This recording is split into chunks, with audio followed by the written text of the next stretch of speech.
5 तो नहीं हो गया। मैंने कहा 3 महीने परीक्षा के बच्चे, मेरे को टॉप करना है। और बताते हुए खुशी हो रही है कि 3 महीने मैंने बहुत मेहनत की और एमए प्रीवियस में जो मेरा चौथा नंबर था, एमए फाइनल में मेरा पहला नंबर आया। फर्स्ट रैंक आई राजस्थान यूनिवर्सिटी के हिस्ट्री डिपार्टमेंट में हिंदी माध्यम से। और लोगों ने ताज्जुब किया कि यार इधर से चुनाव भी लड़ दिया प्रेसिडेंट का और इधर से फर्स्ट डिवीजन मतलब फर्स्ट पोजीशन भी आ गई। तो सोचना पड़ेगा उसके लिए भी आपको। मैंने 3 महीने पहले सोचा, 10-15 घंटे में पढ़ता था डेली, करीब 12-13 तो कम से कम पढ़ता था और टारगेट लेके पढ़ता था। और जो मेरे और सेकंड के जो अंतर रहा, मेरे 69% आए और उसके शायद 65 रहे। 4% ज्यादा छलांग मारी मैंने टोटल ओवरऑल मिला करके। तो ये अगेन मैं आपको कहना चाहूंगा, क्योंकि आज बच्चों को मोटिवेट करने की, मुझे डॉक्टर मोहन जी ने कहा था मोटिवेट होने चाहिए हमारे बच्चे, तो वो चीज मैं बताना चाहूंगा। आपको बच्चों सोचना पड़ेगा पढ़ाई के लिए, आपको घर में ये सोचना पड़ेगा। अच्छा, कहना पड़ेगा। कई बार लोग कहते हैं तो लोग कहते हैं मजाक करते हैं। मजाक मेरी भी हुई थी। जब मैं एमए प्रीवियस में पढ़ता था तो बाबा हॉस्टल में रहता था, तो 3 लड़के हमारे झुंझुनू के थे। वो 4 का एक टेबल होता है, तो टेबल पे वो जैसे खाना खाने जाते हैं ना हॉस्टल में, तो 3 पे बैठे थे, चौथी टेबल खाली थी। तो मैं जाके बैठ गया। तो उनका है उठ, ओ मीणा उठ, कुंजीलाल उठ। तो मैंने कहा यार क्यों उठूं, कि वो राजेश आएगा। तो मैंने कहा राजेश ने कोई ठेको ले लियो कि मैं भी बैठ सकूं भाई। तो थोड़ा दादागिरी भी रहती थी उस एरिया में बैठने की। तो मैं बैठ गया। तो मैंने मजाक में कहा, मैंने कह रहे हो झुंझुनू वालों, एक दिन तुम याद करोगे मैं तुम्हारे जिले का कलेक्टर लगूंगा। ये सत्य घटना बता रहा हूं मेरे जीवन की। 1990 की बात है। मैंने कहा तुम्हारे झुंझुनू जिले का कलेक्टर बनूंगा। तुम कलेक्टर को कहोगे यार ये कलेक्टर वही है जो हमारे साथ टेबल पर खाना खाता था। तो ये 90 में 3 वो बैठे, चौथा में बैठा, मैं बैठ गया। मैं ऐसे कह के खाना खा के अपना निकल गया। लंच की डिनर की बात थी ये। दूसरे दिन जब लंच करने आया तो गिलास में घी रख के रखते थे। पता नहीं आजकल के बच्चे खाते नहीं खाते, हम तो घी खूब ले जाते थे बर्नी भर के। तो जब मैं सीढ़ियों से उतर रहा था तो सारे झुंझुनू वाले एक लाइन में लग के खड़े हो गए, करीब 20-25 लड़के, और मेरी मजाक बनाने के लिए, हाँ झुंझुनू कलेक्टर साहब पधार रहे हैं, झुंझुनू कलेक्टर साहब आइए। तो मैंने कहा यार रात को खाने के लिए बोला था, वो तो मेरी क्यों, मतलब वो कहते हैं ना क्या कहते हैं उसको, रैगिंग।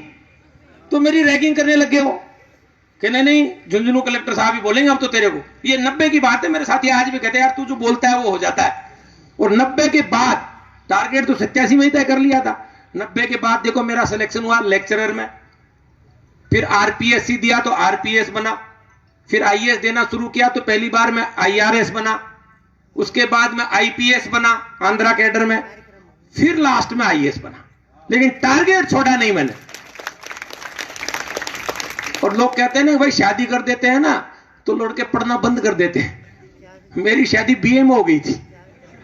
एग्जाम के दिन मेरे ये डॉक्टर कई लुगाई आई कौन थारी डॉक्टर कौशल्या जाने ना, मेरे बड़े बेटे का जन्म हॉस्पिटल में डॉक्टर कौशल्या थी 90 में, उन्होंने डिलीवरी कराई थी सांगानेरी गेट हॉस्पिटल। सुबह 9 बजे हमारी एग्जाम, मेरी एग्जाम थी आईएएस की 22 दिसंबर 1994 को, और रात को 1-1:30 बजे मेरे बड़े बेटे का जन्म हुआ था। हॉस्पिटल से मैं एग्जाम देने गया था।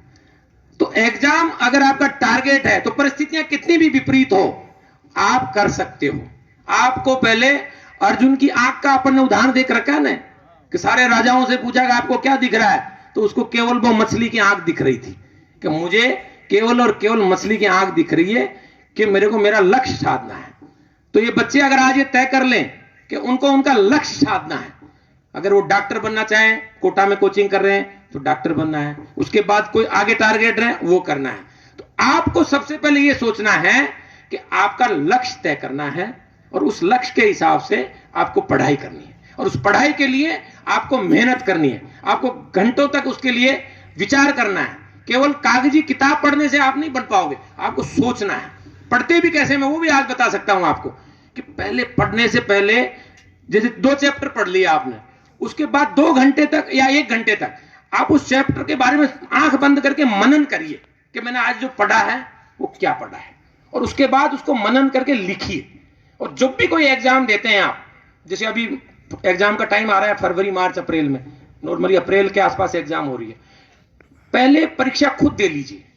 मैं 3 बार यूपीएससी में गया, मैं क्या करता था, 2 बार तो मैंने अच्छी पढ़ाई की, तीसरी बार आईएएस में मैंने बहुत कम पढ़ाई की, क्योंकि मैं बॉम्बे कस्टम्स में था और वहीं से आया था, आईपीएस मेरी जेब में था, तो मैंने एक्सटेंशन ले रखा था। तो मैं मॉक एग्जाम, जैसे मॉक इंटरव्यू चलते हैं ना आजकल कोचिंग में, ऐसे मॉक एग्जाम देता था 3 घंटे। जैसे 11 से 2 हमारी एग्जाम होती थी उस टाइम पे, तो 11 बजे सेम उसी टाइम पे बैठ जाता था, किताब कॉपी और कुछ नहीं, जैसे एग्जाम ही हो रही है मेरी, उसी हिसाब से मैं घंटों एक एक सब्जेक्ट का एक एक मॉक एग्जाम देता था और कम से कम 5-6 बार पेपर दे चुका होता था और अपने पेपर को अपने सीनियर्स को देता था या अपने प्रोफेसर्स को देता था कि वो उसको चेक कर ले और फिर वो मार्किंग कर ले।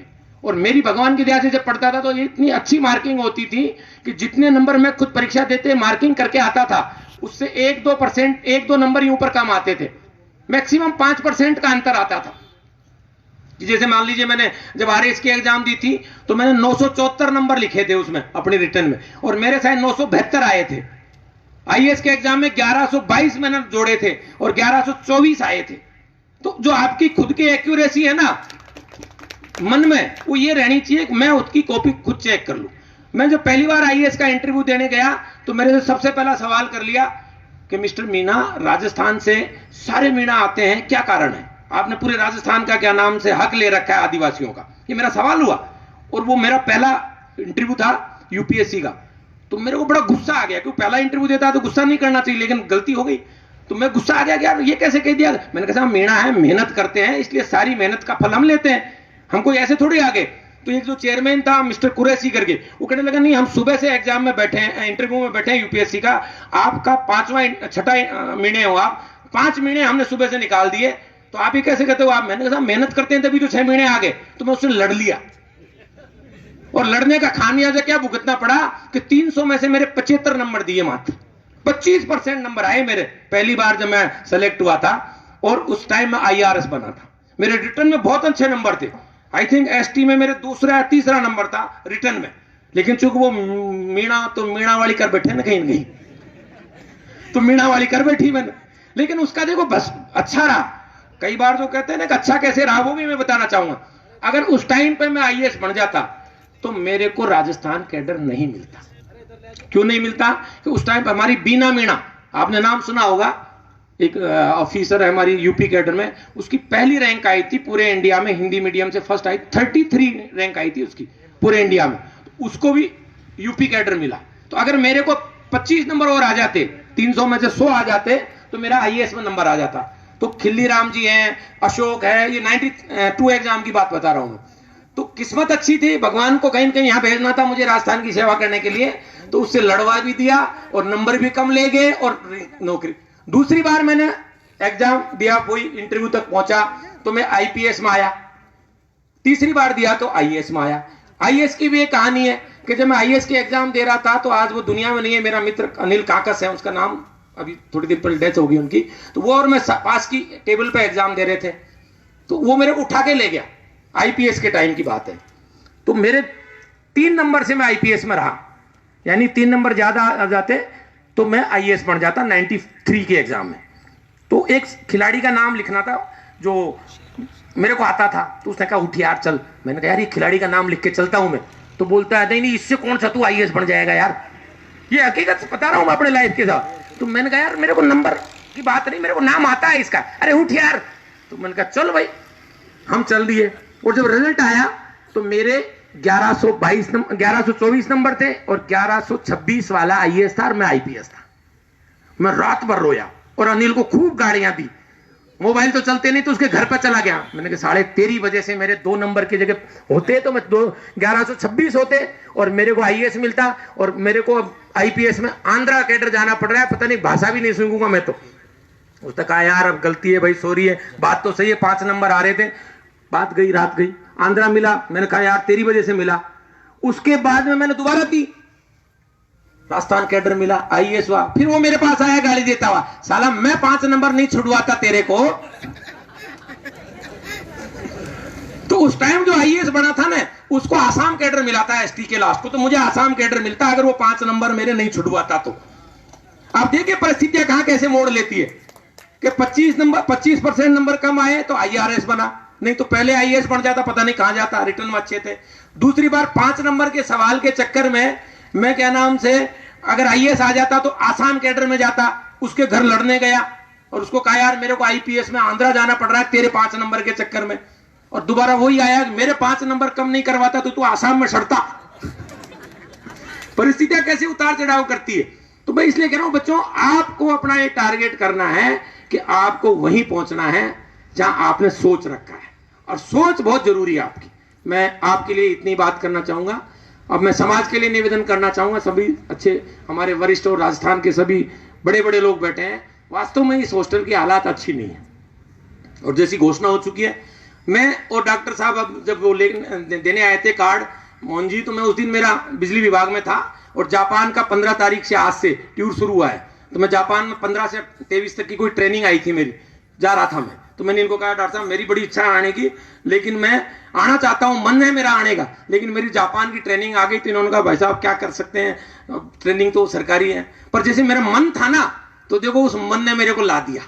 मेरा सोच था कि मैं यहां आना चाहता हूं, तो मेरी बदली कर दी और मैं जापान जाना बंद हो गया, आज यहां बैठा हूं। नहीं तो मैं आज जापान की फ्लाइट में, कहीं सिंगापुर की फ्लाइट में बैठा होता, पर मेरा मन था यहां आने का, तो मैं यहां ट्रांसफर के बाद आ गया। तो मैंने कहा डॉक्टर साहब को सुबह, मैंने कहा यार मैं अभी यहीं रह गया, जापान तो नहीं जा रहा, कब आऊं मैं? बोला आप 12 बजे 1 बजे तक आ जाओ। तो अब यहां आने का पर्पज ये है कि हमको मिल करके, यहां डॉक्टर साहब से बात हुई थी मोहन जी से, इन्होंने कहा यहाँ 8 बीघा जमीन है हमारे पास। आई थिंक राजस्थान में जितने भी हॉस्टल बने हैं ना मीणाओं के, उसमें सबसे ज्यादा जमीन मुझे कह रहा है यहाँ है, एरिया वाइज। कोटा में भी इतनी जगह नहीं है, जयपुर में तो हो ही नहीं सकती, और शायद छोटे छोटे कई जगह, 8 बीघा कहीं भी नहीं है। इस जमीन का हमको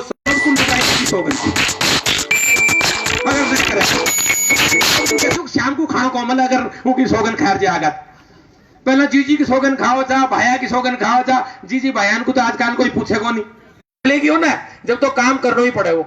तो मैंने कटा दी सबन को। अब प्रस्ताव यह है जो मुझे मोहन जी ने बताया था कि हमारे समाज के सारे लोग मिलकर के अगर दौसा में कोई सीबीएसई पैटर्न का सामाजिक स्कूल खुल जाए, मतलब उसमें बच्चे भले सभी के पढ़े, लेकिन आपने देखा जैन समाज के कई स्कूल है, माहेश्वरी समाज के कई स्कूल है, हर अच्छे पढ़े लिखे समाज के सब जगह सोसाइटी बन करके बड़े बड़े अच्छे अच्छे स्कूल कॉलेज चल रहे हैं। हमारे समाज का अभी तक मैंने नहीं देखा। समाज का इंडिविजुअल मैं खोल सकता हूं, ये खोल सकता है, कोई कुछ भी करे व्यक्तिगत रूप से, लेकिन सामाजिक रूप से मैंने शायद मीणों का कोई सामाजिक रूप से कोई स्कूल नहीं सुना अभी तक। मेरा जो इनसे बात हुई थी मोहन जी से, एक प्रस्ताव है कि हम लोग उसको एक कमेटी बना करके, यहां जो 8 बीघा जमीन है उसमें से 4 बीघा या 3 बीघा ही चाहिए। सीबीएसई पैटर्न शायद दौसा में कोई स्कूल भी नहीं है जो मुझे बताया गया, एक है शायद वो सेंट मैरी या कौन सा है, उसके अलावा नहीं है। तो अगर समाज का कोई इसके सोच करके कमेटी बना करके और स्कूल चलाने का सोच सकते हो आप, तो उसका प्रस्ताव आपने मुझे बात की थी, मैं इसलिए डिटेल बता रहा हूं। हाँ, उसको बिल्डिंग बनाने में आप कतई निश्चिंत रहें, भगवान बिल्डिंग बना देगा, ये मेरी गारंटी है। पूरी बिल्डिंग की गारंटी लेके जा रहा हूं आज मैं, पूरे भवन की, जितना भी लगेगा मैं कहीं न कहीं हाथ जोड़ूंगा, पैर पकड़ूंगा, उसका चंदा आ जाएगा। हमारे समाज के लोग चंदा देने में बिल्कुल, दोनों ही बातें अच्छे भी हैं बुरे भी हैं, लेकिन मैं अच्छा मानूंगा, मैं कभी बुरा नहीं मान, पॉजिटिव सोच का आदमी हूं मैं। हम कहीं न कहीं से सबसे चंदा इकट्ठा कर लेंगे। जयपुर का हॉस्टल जो लड़कियों का हमने बनाया, हम 2 मंजिल बना दिए थे, आरडी साहब बैठे हैं, लक्ष्मण जी ने अध्यक्षता में वो बनाना शुरू किया, मुझे बुलाया, वो 5 साल से क्या नाम से बन नहीं रहा था, 5 का 15 साल से जाके कहा यार अपन को बनाना है। हमने उसमें पूरा सहयोग किया, और सहयोग करके आज वो 75 कमरों का लड़कियों का छात्रावास बना हुआ है। उसमें 140 लड़कियां रह सकती है, 146 लड़कियां, आज वहां करीब 114 लड़कियां रह रही है, 129 हो गया। वार्डन साहब बैठे, मतलब वार्डन तो क्या, मतलब उसके संरक्षक वहां जो मौके पर देखते हैं हरिनारायण जी। 129 लड़कियां हैं। बीच में एक मुहिम चली, और वास्तव में सही मुहिम थी कि साहब उसमें 4000 रुपए महीने लड़कियों के लिए ज्यादा है। तो हमने फिर सोचा कि यार बात तो सही है, ज्यादा है, क्या किया जाए, कहने से तो ज्यादा नहीं हो कम नहीं हो सकते, क्योंकि वहां पानी का, बिजली का, चौकीदार का, मैस के उसका खर्चा लगता है, तो वो खर्चा कम नहीं हो सकता, तो 4000 को घटा तो नहीं सकते। तो एक नया तरीका सोचा हम अफसरों ने, या मिलने वाले रेलवे के अफसरों ने किया, मैं तो बाद में जुड़ा हूं उससे, ट्राइबल हेल्पिंग हैंड, THH एक संस्था रजिस्टर्ड कराई, ट्राइबल हेल्पिंग हैंड, और हर एक आदमी ने उस पर योगदान देना शुरू किया। व्हाट्सएप पे उसका ग्रुप बना, क्राउड फंडिंग चल रही है उसकी, अब तक उसमें करीब 17 लाख रुपए इकट्ठे हो चुके हैं। और 15 लाख रुपए बच्चियों के नाम से शायद उन्होंने दे दिए। वो व्हाट्सएप पे सारा चंदे का हिसाब देते रहते हैं, साहब इतना आया इतना गया। अब जो गरीब बच्चियां हैं जिनके परिवार में पढ़ाने की क्षमता नहीं है, उन बच्चियों का एडमिशन वहां उस ट्राइबल हेल्पिंग हैंड संस्था के पैसे से उन बच्चियों का किया जाता है। तो करने में हमारी सोच अगर अच्छी हो गई तो हम कुछ भी कर सकते हैं। पैसा कभी भी बाधा नहीं बनेगा, ये मैं आपको आज गारंटी दे रहा हूं। लेकिन हमको करने की सोच रखनी पड़ेगी कि हम कैसे अच्छी चीज को सोच सकते हैं। आज उस ट्राइबल हेल्पिंग हैंड के नाम से हमने एक फंक्शन किया था, स्नेह मिलन इसी तरह से, और उसमें उस दिन घोषणा कराई थी, करीब 4 या 5 लाख रुपए की घोषणा हो गई थी उस दिन, एक दिन में। और वो ट्राइबल हेल्पिंग हैंड संस्था हमने ये तय कर लिया कि उसमें खूब चंदा आ जाएगा, तो बाद में उसमें जो गरीब बच्चियां पढ़ रही है उनको और आगे भी हम पढ़ाने की कोशिश करेंगे। हमारे समाज में एक ये अच्छी बात है कि अगर हम हमारे कर्मचारियों को, हमारे जनप्रतिनिधियों को हाथ जोड़ के निवेदन करते हैं तो वो हमारी बात को स्वीकार करते हैं। और मैं कह सकता हूं कि मैं जब पशुपालन में था तो पशुपालन के डॉक्टरों को मैंने एक दिन मीटिंग बुला के निवेदन किया हाथ जोड़ के, मैं भाई डॉक्टरों यार या हॉस्टल बन रही हो मीणान की छोरी, इनको कुछ दे दो भाई। तो सबको एक रिक्वेस्ट करने पर ही शायद 26 या 27 लाख रुपए एक दिन में दिए थे सारे डॉक्टरों ने। 29 लाख रुपए, देखो मैं तो भूल भी गया उस हॉस्टल में। और जब 2 मंजिल बन गई, तीसरी मंजिल के लिए हम बैठे थे तो मैंने कहा साहब 2 में तो ठीक नहीं लग रहा, तीसरी बननी चाहिए। तो उन्होंने कहा यार 2 का ही पैसा, कौन तीसरी की बात कर रही हो तू? तो मैंने कहा साहब पैसा हमसे कोर्ट रुके, तुम तो एक बार घोषणा करो। नहीं घोषणा कौन करा, तीसरी आरडी मीना साहब आज बैठे हैं, एकदम अड़ गए थे, नहीं आप बिल्कुल नहीं बनाएंगे। लेकिन बनाने वाला भी हमारा एक अफसर बैठा आया, माइंस में था। मैंने कहा भाई यार तू माइंस विभाग में है, कहे चूरा बाटा हमको यार सस्ती रेट पे दुआ दीजिए भाई, ईंट दुआ दीजिए सस्ती, रोड़ी दुआ दीजिए, बजरी दुआ दीजिए, हम पैसा देंगे फ्री में कौन लिया। इन्होंने कहा साहब मैं रेट टू रेट दिला दूंगा, और हमने इसी तरीके से उस घोषणा को कर दिया। हाँ देखो एक बहुत अच्छी बात है, डॉक्टर मोहनलाल जी और सत्यनारायण जी दोनों भाइयों ने मिलकर उसमें 5 लाख रुपए दिए हैं उसी हॉस्टल में। इन्होंने बाबूलाल जी ने 5 लाख रुपए दिए हैं, ये तो इन्होंने अभी लिख के दिए, पर बहुत लंबे लोगों ने, काफी लंबी लिस्ट है, करीब 3 करोड़ 4 करोड़ रुपए का हिसाब है वो जो पूरा हॉस्टल बना है।